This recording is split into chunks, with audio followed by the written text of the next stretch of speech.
Depression है या अवसाद है, जो जिनको लगता है कि मुझे डिप्रेशन है या थोड़ा कभी डिप्रेस रहता हूँ, उनके लिए बहुत ही कारगर ये बुक होने वाली है। बहुत पतली सी बुक है दोस्तों, बहुत पतली बुक है, लेकिन इतनी गजब की बुक है। एक ही अध्याय आप पढ़ के समझ जाएंगे कि कितनी गजब की बुक है। ध्यान से सुनना।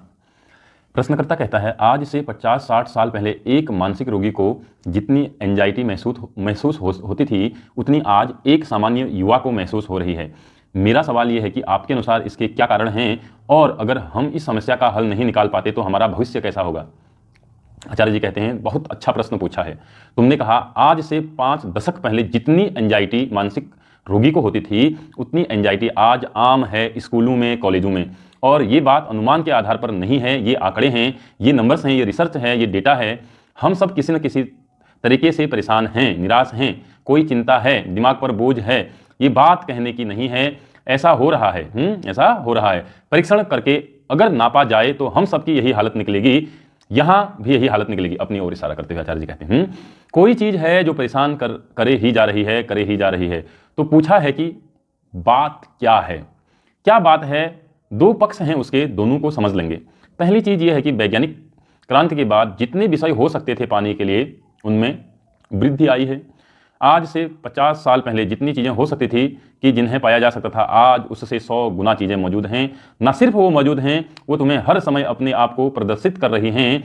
तो उपभोग करने की जितनी वस्तुएं उपलब्ध हैं, उनमें बड़ी तेजी से वृद्धि हुई है। समझ रहे हो। एक आदमी जिन चीज़ों को हासिल कर सकता था, वो 50 साल पहले की अपेक्षा आज 100 गुनी हैं। और न सिर्फ वो 100 गुनी हैं, वो तुम्हारे पास हर तरीके के माध्यम से पहुंच रही हैं, प्रदर्शित हो रही हैं, विज्ञापित हो रही हैं। इसका क्या मतलब है। अब एक इंसान है, वो इस कुर्सी पर बैठा हुआ है, उसको बार बार दिख रहा है कि दुनिया में हासिल करने के लिए, उपभोग करने के लिए, भोगने के लिए इतनी सारी चीज़ें हैं, और वो चीज़ें बार बार उसके दिमाग पर लाई जा रही हैं। एक तरह से उसके दिमाग पर हमला किया जा रहा है। और ये जो इतनी चीज़ें हो गई हैं दुनिया में, जो विज्ञान और तकनीक का उत्पादन है, जो बाजार का उत्पादन है, क्या तुम उन सबको पा सकते हो और उनका भोग कर सकते हो क्या। प्रश्न करता नहीं।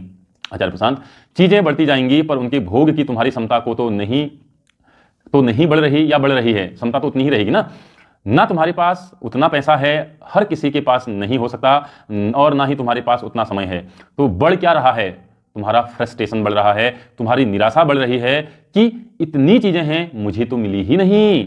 इतना कुछ है, हर चीज के नए मॉडल निकल रहे हैं, दुकानों में नए नए आविष्कार पहुंचते जा रहे हैं, खाने पहनने रहने घूमने फिरने हर जगह के नए नए जरिए खुलते जा रहे हैं, और मैं चूकता जा रहा हूं। I am missing out. और ना सिर्फ मैं चूकता जा रहा हूं, कोई और है जो मजे ले रहा है। कैसे पता कि कोई और मजे ले रहा है। मैंने फेसबुक पर उसकी फोटो देखी, क्योंकि जो मजे ले रहा होता है वो मजे लेते हुए फेसबुक पर अपनी फोटो जरूर डालेगा। वो ये फोटो कभी नहीं डालेगा कि मजे लेने के बाद क्या हुआ। कभी किसी को देखा है कि वो हंसने के बाद की फोटो भी फेसबुक पर डालें?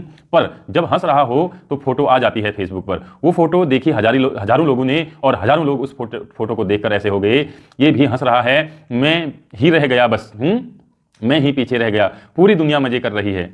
किसी ने नई गाड़ी खरीदी, उसने फेसबुक पर डाल दिया, और तुम देख रहे हो अपनी पुरानी ऑल्टो को। और जब तुम्हारा मन कर रहा है कि आग लगा दूं इसमें अभी, अब तुम्हारा मन कर रहा है कि ऑल्टो में आग लगा दूं, है ना। अब भले ही वो जो गाड़ी की फोटो डाली है, भले ही वो नकली हो। कितनी दफ़ा मैंने देखा है, जवान लोग होते हैं, जहां देखते हैं कि कोई इंपोर्टेड गाड़ी सामने खड़ी है, इधर उधर देखते हैं और जल्दी से सेल्फी ले लेते हैं। कपड़ों की दुकानों में ट्रायल रूम में लिखा मैंने देखा, सेल्फी नॉट लाउड, सेल्फी लेने की अनुमति नहीं है। लड़के लड़कियां हैं वहां, देखते हैं कोई महंगी ड्रेस जिसको वो खरीद नहीं सकते, उसका ट्रायल तो कर सकते हैं ना, वहां ट्रायल करने जाएंगे, ट्रायल रूम में सेल्फी लेंगे और वो फोटो फेसबुक पर डाल दी जाएगी। अब 10 का दिल जला दिया, धुआं ही धुआं उठ रहा है। बाकी काम फोटोशॉप कर देती है, बैकग्राउंड ब्लर कर देती है, तो पता भी नहीं चलता कि ट्रायल रूम में ली है ये फोटो। तो ये जो वस्तुओं की तीव्र वृद्धि है, ये जो चीज़ों का फैलाव है, इसने हमको डिप्रेशन में डाल दिया है। क्योंकि हमारी कामनाएं, हमारी अधूरी इच्छाएं हमारे सामने और विवश होकर के और निराश होकर के प्रकट हो जाती हैं। मुझे भी चाहिए, मुझे नहीं मिल रहा ये, और हकीकत ये है कि तुम्हें उतना चाहिए ही नहीं। इस बात को समझना, तुम्हें गुस्सा बहुत आएगा। वो सब चीज़ें तुम्हारे लिए नहीं, वो सब चीज़ें चाहने पर तुम्हें मजबूर किया जा रहा है।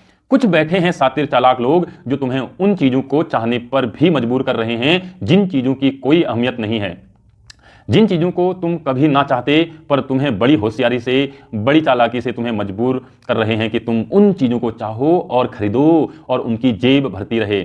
और अधिकांश हम थोड़े कम समझदार लोग होते हैं, ये भी कह सकते हैं भोले लोग होते हैं, हमें उन शातिर लोगों की चालें समझ में नहीं आती। वो चीज़ें सिर्फ बनाते ही नहीं, वो उन चीज़ों का बाजार भी बनाते हैं। बात को समझना, जिन चीज़ बनाना काफ़ी नहीं होता, चीज़ों का बाजार भी बनाना पड़ता है। आप एक फैक्ट्री में कोई चीज़ बनाएं, इतना ही काफ़ी नहीं। जब आप कोई चीज़ बना रहे हों तो आपको उसके साथ साथ उसकी मांग भी बनानी पड़ेगी ना, तभी तो उसे खरीदा जाएगा और तभी तो आपको पैसे मिलेंगे। और वो मांग किसके मन में तैयार की जाती है? तुम्हारे, और हम शिकार हो जाते हैं। ठीक है, हर चीज़ की मांग हमारे मन में तैयार की जा रही है और हर चीज़ हम पा नहीं सकते, तो हम बहुत निराश हो जाते हैं। वही निराशा फिर एंजाइटी और डिप्रेशन के तौर पर हमारे सामने आती है। ठीक है, मुझे भी ये चाहिए, वो भी चाहिए, मुझे भी ऐसा पार्टनर चाहिए, मुझे भी ऐसा घर चाहिए। अरे उसको ये मिल गया, मुझे नहीं मिला। अरे उसकी शादी हो गई, इतनी बड़ी शादी हुई, कितने करोड़ की शादी हुई, और मीडिया पर फोटो ही फोटो। तुम्हें क्या लग रहा है वो सब फोटो अनायास ही आ जाती हैं? नहीं, वो पूरा एक कैंपेन होता है, क्योंकि पूरी वेडिंग इंडस्ट्री काम पर लगी हुई है। हमें लगता है कि हमें किसी की शादी दिखाई जा रही है, फलाने एक्ट्रेस ने फलाने एक्टर से शादी कर ली है, और तुम्हें लगता है कि तुम्हारे पास खबरें आ रही हैं। नहीं नहीं नहीं, उन खबरों के पीछे पूरी ज्वेलरी इंडस्ट्री है, उन खबरों के पीछे पूरी इवेंट मैनेजमेंट इंडस्ट्री है। वो तुम्हें ये सब दिखा रहे हैं ताकि तुम भी उसी तरह की वेडिंग करो और फिर किसी की जेब भरो। और ये बातें समझ में हमें नहीं आती, और जब हम वैसी शादी नहीं कर पाते तो हम अपनी ही नज़र में गिर जाते हैं। कितने घरों की, कितनी लड़कियां होती हैं शादी, क्योंकि शादी जिस तरह से करनी थी वो अरमान पूरे नहीं हो पाए, और शादी कैसे करनी थी? शादी वैसी करनी थी जैसे अभी मीडिया में दिखाया जा रहा है। मुझे भी वैसे ही शादी करनी है, वैसी ड्रेस पहननी है, उसी तरह के का शो सा होना है, उसी तरह के 4-5 इवेंट होने चाहिए, 4-5 इवेंट होने चाहिए। ये तुम्हें सिखाया किसने? उसने। पर हम ये बात नहीं देख पाते, और हमने किसको अपना गुरु बना लिया? अब गुरु शब्द आया है तो मैं तुम्हें दूसरे कारण पर आता हूं। हमने कहा कि डिप्रेशन का पहला कारण फोर्स्ड कंज्यूमेरिज्म है ना, कृत्रिम उपभोक्तावाद। हमें मजबूर किया जा रहा है उपभोग करने के लिए। ये डिप्रेशन का पहला कारण है। और डिप्रेशन का दूसरा कारण है बोध का पतन, डिक्लाइन इन विजडम। किसी ने अभी कहा, we are in the post religion age. हम धर्म आगामी समय में जी रहे हैं। तो सच्चाई की कुछ कीमत है, ईमानदारी की कुछ कीमत है, प्यार की कुछ कीमत है। इन बातों को अब मजाक समझा जाने लगा है, और यही वो चीज़ें हैं जो दिमाग को सेहत और संतुलन देती हैं। पर हमें बता दिया है कि नहीं साहब, अब तो कीमत बस एक चीज़ की है, संपन्नता की। कुछ भी करके बस पैसे कमाओ, नतीजा उसका सामने आ रहा है। तमाम तरह के व्यसन, डिप्रेशन, अवसाद, हिंसक व्यवहार और इस तरह के परितंत्र का पूरा विनाश, इस ग्रह के पूरे परितंत्र का, पूरा इकोसिस्टम का विनाश हो रहा है। तुम सब तो व्यवसाय संबंधी पाठ्यक्रम पढ़ने वाले छात्र हो, अच्छे से जानते हो कि धरती का हमने क्या हाल कर दिया। उसका सीधा संबंध इन्हीं दो चीज़ों से है, पहला उपभोक्तावाद में वृद्धि, दूसरा बोध का पतन। हमारे विद्यालयों में सब कुछ पढ़ाया जा रहा है, आधारभूत बोध साहित्य नहीं पढ़ाया जा रहा है। तो लड़का लड़की ये सब जवान हो रहे हैं तो इन्हें इधर उधर की बहुत सारी बातें पता होती हैं, पर इन्हें ज़िंदगी कैसे जीनी है ये पता नहीं होता। और इसमें से बहुत कुछ बुद्धिवाद के नाम पर हो रहा है। इस बात से कैसे इनकार करोगे कि अगर तुम्हारी ज़िंदगी में ये सब नहीं है, धर्म, प्रेम, समझना, कर्मठता, ईमानदारी, तो तुम चैन से नहीं रह सकते। इस बात से कैसे इनकार कर सकता है कोई? लेकिन इन सब बातों को स्कूल के, कॉलेजों के पाठ्यक्रम में कोई जगह नहीं दी जा रही है। तो जो होना है वो हो ही रहा है। अमेरिका में सामूहिक गोलीकांड होते हैं और अक्सर स्कूलों में होते हैं, और अक्सर जब स्कूलों में होते हैं तो जो बंदूक चलाने वाला होता है वो भी कोई स्कूल का ही छात्र होता है, क्योंकि जिस उपभोक्तावाद की हम बात कर रहे हैं उसका शिखर, उसका प्रतिमान तो पश्चिम ही है। तो ये सब वहाँ होता है, और ये सब अब हमारे सामने भी आ रहा है। ये और ज़्यादा दुख की बात है। हमारे पास समझ थी, बोध था। हमारे पुराने लोग भले ही हमें कुछ ना दे पाए हों, उनके पास बहुत पैसे वगैरह ना हों, लेकिन एक बेशकीमती चीज वो हमारे लिए छोड़ गए, विजडम, समझ, बोध। हमने उनका बड़ा अपमान किया। हम उसको पढ़ना ही नहीं चाहते। हमें लगता है कि उसकी कोई कीमत ही नहीं है। हम कहते हैं ये सब पुराने लोगों की दकियानुसी बातें हैं, हटाओ।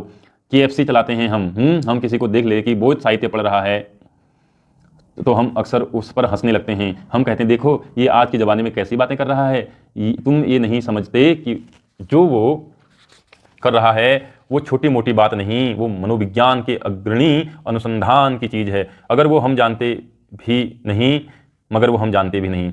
हम कहते हैं कि पुरानी बातें हैं, सब बेकार की चीज़ें हैं। वो बेकार नहीं हैं, वो बेकार नहीं हैं। उन्हीं बातों की तरफ आज भौतिक शास्त्र भी बढ़ रहा है, उन्हीं बातों की तरफ आज न्यूरोलॉजी और मनोविज्ञान भी बढ़ रहा है। और वो नहीं है जिनके पास उनकी ज़िंदगी बहकी बहकी रहेगी, जैसे कोई कोहरा छाया हो, जैसे कोई नशा हो। जो दुनिया के सर्वोच्च सफल व्यक्ति भी हैं, अगर तुम उनके वृत्तांत भी पढ़ोगे, उनकी जीवनी आत्मकथा भी पढ़ोगे, तो तुम पाओगे कि 100 में से 90 लोग ऐसे हैं जो बौद्ध साहित्य के बड़े पारखी थे, गहन पाठक थे। उनमें से तो बहुत तो ऐसे थे जो पश्चिम से भारत आए क्योंकि वो अपने मन को सुलझाना चाहते थे, इससे पहले कि कोई व्यवसाय या उद्योग शुरू करें।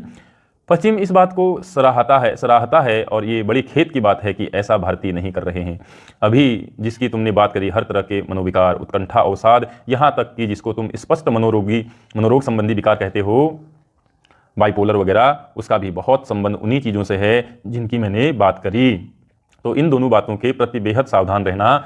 गौर से देखो कि क्या तुमको आकर्षित कर रहा है, क्या चीज़ उपभोग करने को चालाकी से मजबूर किया जा रहा है, क्या चीज़ उपभोग करने को चालाकी से मजबूर किया जा रहा है। किसी को चालाकी मत करने दो अपने साथ। तुम्हारी ज़िंदगी कीमती है, तुम्हारी ज़िंदगी इसलिए नहीं कि किसी ने कोई उत्पाद बनाया और तुम उसे उपभोग करते चलो और उपभोग करके उसको पैसा खिलाते चलो, इसलिए तुम्हारी ज़िंदगी है क्या। इस बात पर बहुत सावधान रहो, बहुत बहुत सावधान रहो कि मुझ में क्या इच्छा जागृत कर रहा है, मुझ में क्या इच्छा जागृत कर रहा है और कौन। कहीं मैं किसी की लालच का शिकार तो नहीं हो रहा हूँ। और दूसरी चीज़ जिसकी मैं सलाह दूंगा वो ये है कि पढ़ो और अच्छा पढ़ो। जब मैंने कॉर्पोरेट के आगे की अपनी यात्रा शुरू की तो शिक्षण संस्थाओं से ही की, आज से 15 वर्ष पहले। और शुरुआती चीज़ ही मेरी संस्थान क्या करती थी वो ये थे कि शिक्षण संस्थाओं में जाकर पहले वहाँ एक लाइब्रेरी स्थापित करना, युवाओं को ये पता चले कि पढ़ने के लिए ये भी मौजूद है। दुनिया को ऊंचा से ऊंचा साहित्य हर देश से, हर जगह से, हर धारा से लाकर उनके सामने रखो तो और फिर उसी साहित्य पर आधारित आधारभूत कोर्सेज जो छात्र पढ़ें, समझें और उनसे प्रमाणतः बहुत मदद भी मिलती थी। और यही आपको भी करना चाहिए, भले ही इसका कोई कोर्स उपलब्ध हो या ना हो। कोर्स अगर नहीं मिल रहा तो खुद करो। और आज ज़्यादा आसान है क्योंकि इंटरनेट आज ज़्यादा सुलभ है, पहले की अपेक्षा बहुत कुछ है जो तुम ऑनलाइन ही पढ़ सकते हो। किंडल पर पढ़ लो या किताब मंगवा लो, ऑर्डर कर लो। पढ़ने का मतलब समझते हो क्या? पढ़ने का मतलब समझते हो क्या? पढ़ने का मतलब ये है कि कोई बहुत ऊंचा आदमी जो तुम्हारे आमने सामने नहीं मिल सकता, वो क्या कह गया है वो तुमको पता चल गया है। तुम उससे मिल नहीं सकते, हो सकता है वो अब तक मर गया हो, लेकिन उसकी बात तुम तक पहुंच गई। ये अपने आप में कितनी खूबसूरत बात है या नहीं? तो पढ़ो और सही पढ़ो। और ये जो शिकारी घूम रहे हैं और ये सब जो शिकारी घूम रहे हैं, तुम्हारी ऊर्जा, तुम्हारे समय और तुम्हारे पैसे का शिकार करने के लिए, इनके विरुद्ध सावधान रहो। हमारी ज़िंदगी है, हमारी ज़िंदगी इसलिए नहीं कि हम किसी फैक्ट्री के उत्पाद का उपभोग करते रहें ताकि जिसकी वो फैक्ट्री है वो वैसी 5 फैक्ट्रियां और डाल सके। तुम्हारी ज़िंदगी इसलिए है क्या? प्रश्नकर्ता कहता है नहीं आचार्य जी। तो होशियार रहो,